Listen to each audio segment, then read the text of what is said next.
Olá, vamos para mais um bate-papo, porque hoje a gente está prestes a mergulhar em um tema que afeta diretamente a saúde e o bem-estar de nossas crianças, que é a terapia alimentar para transtorno do espectro autista, que é o TEA, e também o transtorno do déficit de atenção e hiperatividade, o TDAH.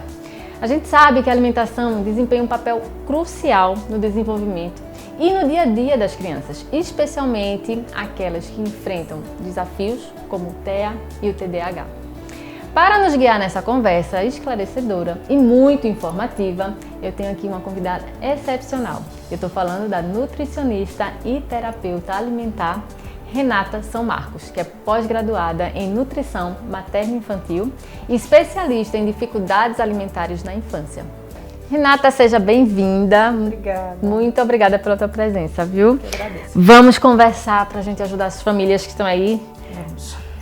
E vamos direto ao ponto. Qual é a importância da nutrição adequada no tratamento de indivíduos com TEA e TDAH? A nutrição ela tem um papel fundamental no controle e no manejo do TEA e do TDAH. Então, através da nutrição, a gente consegue controlar sinais e sintomas, a gente consegue dar uma melhor qualidade de vida para as crianças do espectro autista e crianças com transtorno de déficit de atenção e aprendizagem. E quais são assim, os maiores desafios nutricionais que essas crianças enfrentam? A grande maioria dessas crianças, cerca de 80%, elas têm desbiose intestinal, que é esse descontrole das bactérias positivas e negativas, bactérias boas e ruins a nível intestinal. Algumas crianças também apresentam sensibilidades, sejam ela tátil, olfativa, visual, auditiva. Então essas hipersensibilidades, elas também vão acarretar problemas na alimentação.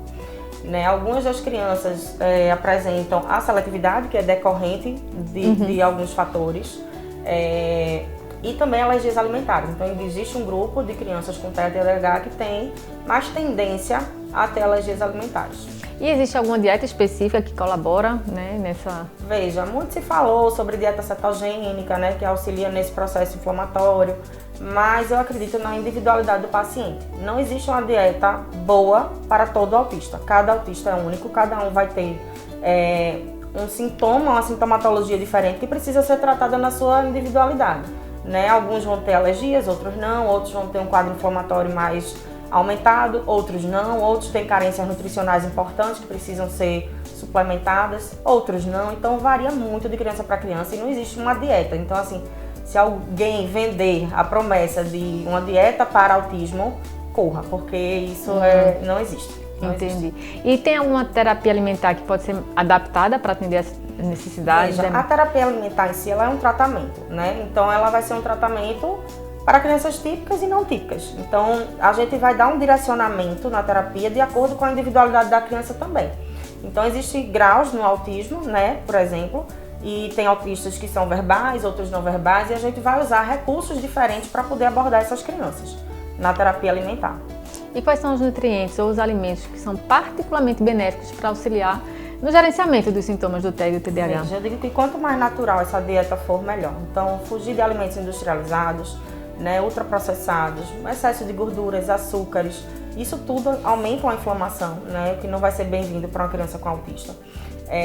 E a questão também da gente avaliar esses micronutrientes dessas crianças. Então, muitas vezes essas crianças têm déficit nutricional importante, de zinco, de magnésio, muitas vezes de ferro, Isso também acarreta em seletividade alimentar. Então, assim, eu acho que, de um modo geral, é uma alimentação equilibrada. Então, a carência de alguns nutrientes colabora para a seletividade? Colabora para a seletividade alimentar nessas crianças. Entendi. Porque, por exemplo, o zinco ele vai causar alteração do paladar, O magnésio ele atua diretamente na resposta dos neurotransmissores. Então, assim, a gente precisa fazer toda uma investigação para saber o que é que tem de deficiência em cada criança.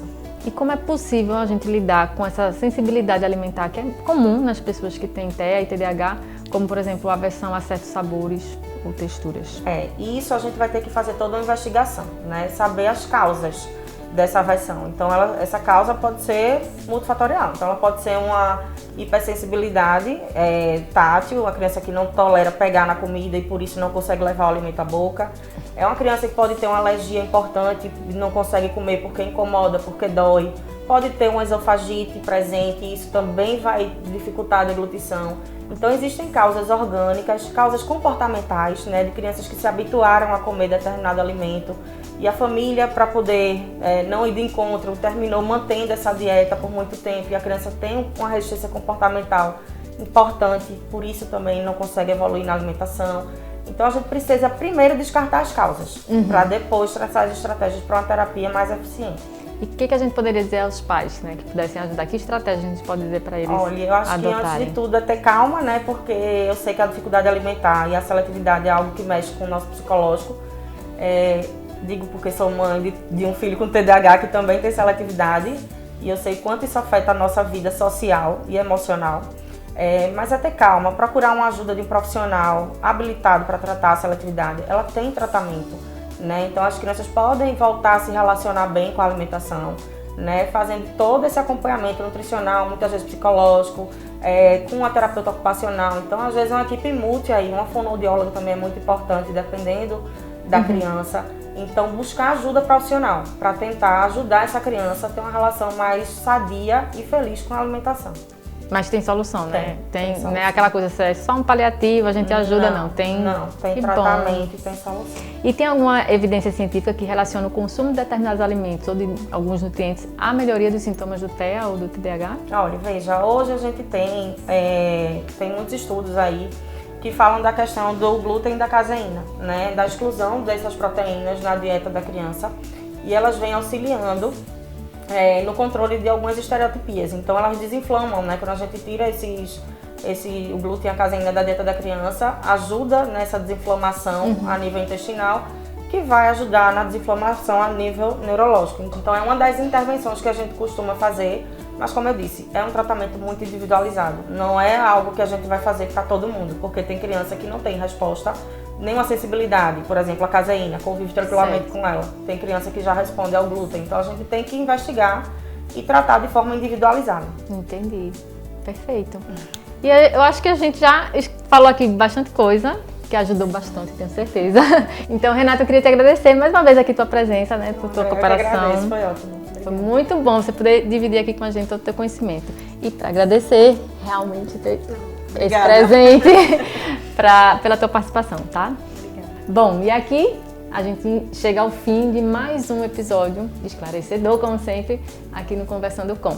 Muito obrigada e até a próxima quarta-feira.